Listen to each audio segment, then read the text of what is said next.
Our farm here is 136 acres. It's divided into a number of different sections. We have 65 acres that are devoted to French prunes. We have about 9,500 prune trees. We have recently planted, 2 years ago, we planted 25 acres of olives, representing about 4,500 olive trees. And the balance of the property is in rangeland. Our land is just miles away from the city limits. As all towns in California start expanding and growing, it means that there'll be population pressures, certainly on our property because we have the proximity to the city.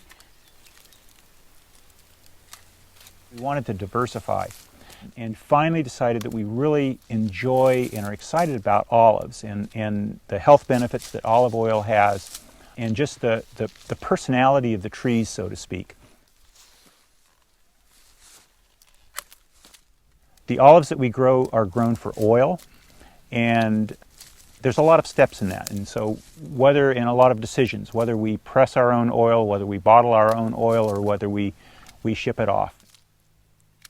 We've both grown up in rural situations. My husband, he's the farm boy, but I grew up in the mountains, and we are in a place where we have the best soil in the world, and it's a shame to see it go under houses when it can be productive and be fruitful in that way.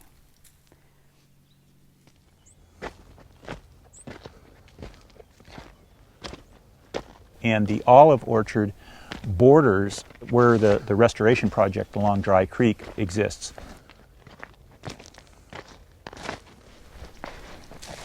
Restoration is necessary because of erosion, and we are planting native shrubbery and grasses.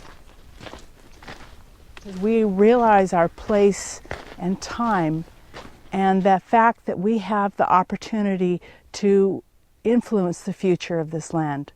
And it's very important to us that we are able to seize that opportunity at this point, because 50 years from now, it may not be possible.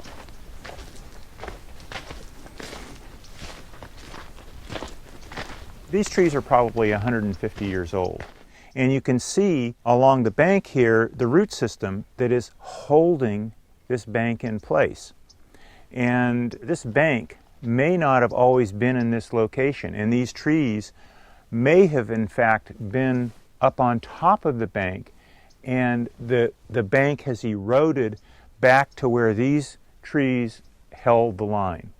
And so we also like to plant 50 to 100 feet back from the creek bank wherever it's possible, because we know that over time the bank is going to erode, but we want to establish species there that are going to be sort of the last line of defense.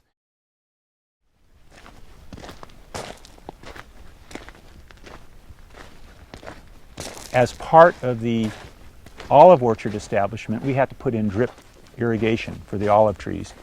And so it was just a natural next step to extend those drip lines out to the restoration project, because all of these young plants need help to get established.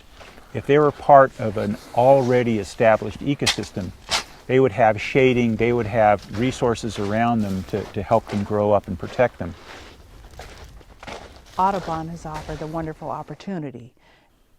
They've come in and said, we'll help you with people to plant the plants, to clear the land, and to work at least for 3 years to keep the plants growing.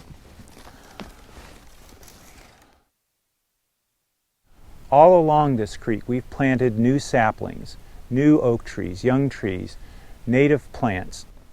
These plants are still young. In the next 5 years, we're going to see the birds and the animals and the wild grasses grow up, and it'll look quite natural. Our view and Audubon's view is the long-term view. We understand that trees take time to mature, root systems take time to grow. And so our hope is that in another generation, the plantings that we have put in will one day provide the same sort of environment, the same sort of habitat that we have right here.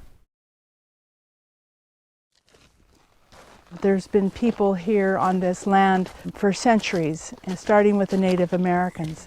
And there'll be people that come after us. And so we have a responsibility a bit to our ancestors as well as to the future.